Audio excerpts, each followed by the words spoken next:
అందరికీ శనార్థులు. మహానగర్ వార్తలకి స్వాగతం. తెలంగాణ కాంగ్రెస్ సర్కార్ ఆపరేషన్ ఆకర్ష్ కి శ్రీకారం చుట్టిందా? గతంలో పార్టీని ఇడిచిపెట్టి పోయినోళ్ళందరినీ మళ్ళా పార్టీలకు ఎల్కం పలుకుతాల్లా? పార్టీ ఇడిచిపెట్టినోళ్ళందరినీ సీనియర్లు ఎవరున్నారు? పాతోళ్ళని మళ్ళీ వెనుకకు విలవడం వెనుక కాంగ్రెస్ కు అసలు ఏం లాభం ఉన్నది? అసలు గింత సడన్ గా ఎందుకు గిసొంటి నిర్ణయం తీసుకున్నారు? ఇప్పుడు ఈ ముచ్చట్లని మనం మాట్లాడుకుందాం. అయితే గత అసెంబ్లీ ఎన్నికలకు ముందు పార్టీని ఇడిచిపెట్టి బీఆర్ఎస్ బీజేపీలో చేరిన కొంతమంది నేతలను కాంగ్రెస్ పార్టీ మళ్ళా తిరిగి వెనుకకు తీసుకొస్తుందట. అసెంబ్లీ ఎన్నికలల్లా టికెట్లు దక్కకపోవడం వల్లనో, ఏరే నేతలతోని విభేదాల కారణంగానో, లేకపోతే కొంతమంది కాంగ్రెస్ ముఖ్య నేతలు ఈ కారణాల వల్ల పార్టీని ఇడిచిపెట్టి పోయినారు. ఇప్పుడు వాళ్ళందరినీ తిరిగి పార్టీలోకి తీసుకోవాలని డిసైడ్ అయ్యారట పెద్దోళ్ళందరూ.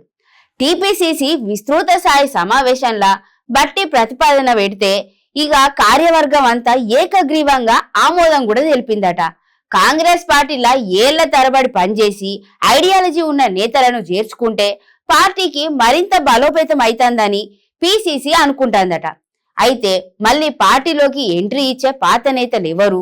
అయితే దీనిపైన చర్చ కూడా జరిగిందట. గత అసెంబ్లీ ఎన్నికలకు ముందు మాజీ పీసీసీ చీఫ్ పొన్నాల లక్ష్మయ్య, జూబ్లీహిల్స్ మాజీ ఎమ్మెల్యే పీజేఆర్ కొడుకు విష్ణువర్ధన్ రెడ్డి పార్టీని ఇడిచిపెట్టిపోయిళ్ళు. అంతేకాకుండా మూల విక్రమ్ గౌడ్ తో పాటు రాష్ట్ర జిల్లా స్థాయిలో పలువురు కాంగ్రెస్ నేతలు పార్టీ నుంచి వెళ్లిపోయిళ్ళు. ప్రస్తుతం ఈ నేతలందరూ బీఆర్ఎస్ బీజేపీలల్లా ఇక నడుచుకుంటా పోవట్టిలు.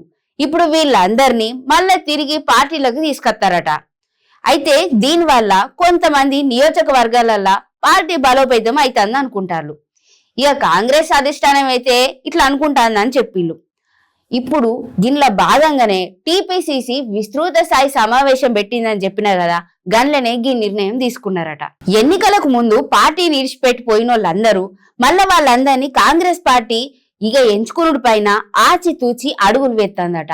దీనిపైన ఎవరిని పార్టీలోకి తీసుకోవాలి, ఎవరిని తీసుకోవద్దు అన్న దానిపైన ముందుగానే ఒక అంచనాకు వచ్చిందట పీసీసీ. గాంధీ భవన్ లో జరిగిన టీపీసీసీ విస్తృత స్థాయి మీటింగ్ లో కూడా పార్టీని ఇడిచిపెట్టి పోయిన నేతలందరినీ తిరిగి కాంగ్రెస్ పార్టీలకు చేర్చుకోవాలని అనుకుంటారట డిప్యూటీ సీఎం బట్టి సారు. ఇప్పుడు ఈ ప్రతిపాదన అయితే ఆయననే తీసుకొని వచ్చిండు. డిప్యూటీ సీఎం చేసిన ప్రతిపాదనకు పీసీసీ కార్యవర్గం అంతా ఆమోదం కూడా తెలిపిందట. ఇక కాంగ్రెస్ పాత నేతలకు గాంధీ భవన్ గేట్లు తెరుచుకోబోతానయా? తెలంగాణలో కాంగ్రెస్ పార్టీ అధికారంలోకి వచ్చి ఇప్పుడు 2 ఏళ్ళు అవుతుంది. గంతే కాకుండా తొందరలోనే జూబ్లీహిల్స్ అసెంబ్లీ స్థానిక ఉప ఎన్నికలు కూడా జరగబోతాయి. ఇక స్థానిక సంస్థల ఎన్నికలు కూడా అవి కూడా జరుగుతాయి. కాంగ్రెస్ ప్రభుత్వం కసరత్తులు ఎత్తాంది దీనిపైననైతే. ఇక దీనిపైన ఇప్పుడు మళ్ళా సంస్థాగతంగా కాంగ్రెస్ పార్టీ మరింత బలోపేతం అవుతుందా? బట్టి సారు చేసిన ప్రతిపాదనతోని తొందరలోనే సీనియర్లందరూ తిరిగి కాంగ్రెస్ లకు చేరే అవకాశం ఉన్నట్లయితే ఇప్పుడు చర్చలు జరుగుతాయి. ఎంతమంది మళ్ళా సొంత గూటికి చేరుకుంటారు? పార్టీ కండువా ఎవరెవరు కప్పుకుంటారు? పార్టీలో మళ్ళీ వాళ్లకు ఎట్లాంటి స్థానం కల్పిస్తారో ఇవన్నీ మనం ఏచి చూడాలిగా.